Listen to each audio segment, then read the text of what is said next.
Hugo incarne aujourd'hui le 19e siècle en littérature. Romancier populaire, poète engagé, il est l'auteur notamment des romans Notre-Dame de Paris, Les Misérables, Les Travailleurs de la mer, des recueils de poésie, Les Contemplations, Les Châtiments ou Les Orientales. Homme de lettres donc, mais également homme politique, élu député en 1948, il fera des injustices sociales et de la peine de mort son combat. Contraint à l'exil en 1951 par Louis-Napoléon Bonaparte, il se réfugie 18 ans dans les îles anglo-normandes avant de revenir en France en 1970, une fois la Troisième République proclamée. Il meurt au printemps 85, il avait 83 ans. Voilà pour la carrière, mais au point de vue familial, sa vie fut tout aussi mouvementée. À 20 ans, il épouse Adèle Fouché, celle qu'il aime depuis toujours. Elle lui donnera 4 enfants, il les verra tous mourir. 11 ans après son mariage, il rencontre Juliette Drouet, une actrice. Elle sera sa maîtresse de tous les instants, 50 ans durant. 1843, c'est le drame de sa vie.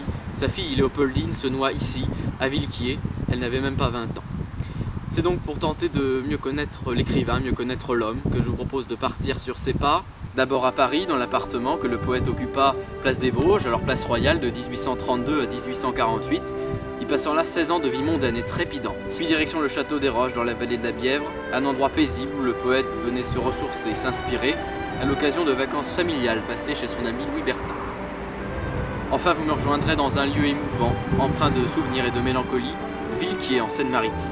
Ici, la Seine coule tristement depuis un certain 4 septembre 1843, lorsqu'elle emporta la vie de Léopoldine Hugo et de son mari Charles Vacry. Elle n'avait même pas 20 ans. Mais pour l'instant, rendez-vous à Paris, place des Vosges.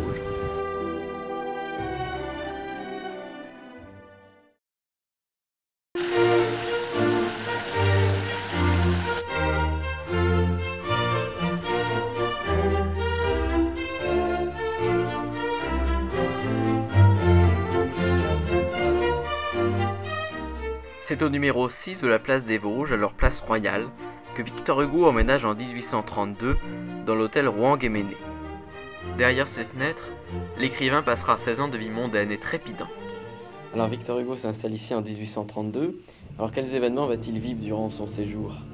Eh bien, c'est un jeune homme en fait, qui a 30 ans, qui s'installe avec sa famille, c'est donc Adèle, sa femme, et ses 4 enfants.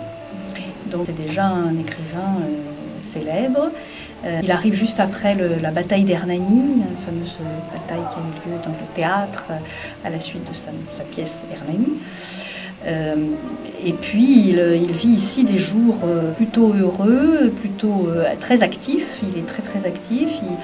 Il va devenir pair de France à ce moment-là. Il va être sollicité politiquement par de nombreuses personnes pour exprimer ses idées.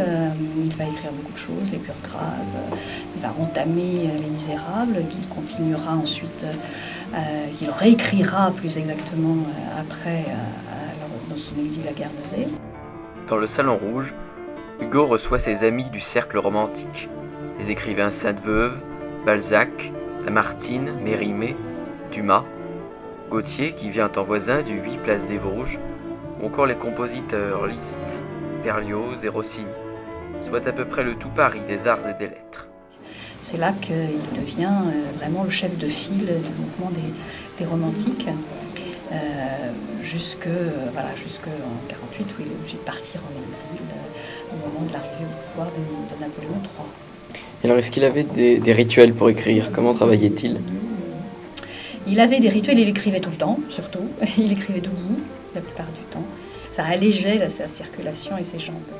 Et il écrivait tout le temps, dès le matin. Ensuite, il faisait son courrier, puisqu'ils écrivaient beaucoup. Il y a beaucoup de correspondances qui nous sont restées. Il écrivait beaucoup à partir de 10h du soir, puisqu'il datait et il marquait l'heure aussi sur ses lettres. Donc il écrivait ses correspondances de 10h à minuit, 2h du matin, et puis ensuite il allait se coucher, et il travaillait sur ses écrits de 8h du matin jusqu'à 10h du soir. Et souvent d'ailleurs sa femme Adèle était très inquiète parce qu'elle ne le voyait pas du tout. Alors ici dans l'appartement il avait une sortie, il sortait directement depuis sa chambre, il sortait sans repasser par l'appartement, donc on ne savait pas très bien où il était et on ne voulait pas le déranger surtout. Lorsqu'il est arrivé à Guernesey en exil, il s'est passionné pour la chinerie, pour les meubles anciens qu'il allait chiner partout. Et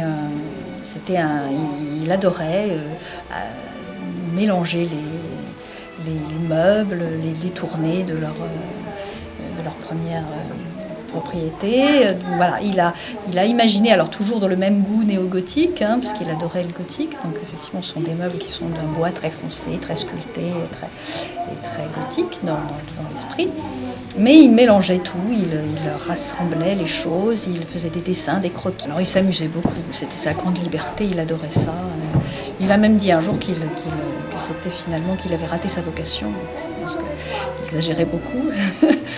Mais il s'est vraiment passionné, il adorait le travail du bois, parce que c'était sans doute quelque chose de concret. Là, il voyait créer, c'était valorisant pour lui. Et oui, les produits dérivés existaient déjà du vivant de Victor Hugo. Encre, calendrier et autres figurines sont rassemblées dans ce petit musée populaire. Alors dans quelle salle sommes-nous ? Alors nous sommes dans ce qu'on appelle le salon chinois, c'est-à-dire c'est une salle, une pièce qui avait été imaginée par Victor Hugo, dont il a imaginé les décors, qu'il a dessinés, il a fait graver, il a peint pour la maison de Juliette Drouet à Guernesey, lorsqu'il est parti en exil. Donc il a inventé de toutes pièces ce décor à la méthode chinoise et il s'est amusé à dissimuler des petites choses qui l'amusaient beaucoup. Il a mis ses initiales partout, des VH, qu'il a mélangé à ceux de Juliette, des J et D. Voilà, c'est un petit jeu de piste en fait qu'il propose aux gens pour découvrir toutes les possibilités, mélanger les chinoiseries, les clins d'œil, et puis ce qu'il aimait, c'est-à-dire rassembler les assiettes, par exemple, qu'il allait chiner lors de ses périples sur l'île. Voilà, donc c'est un décor qui a été entièrement démonté et replacé ici à la maison de Victor Hugo à Paris.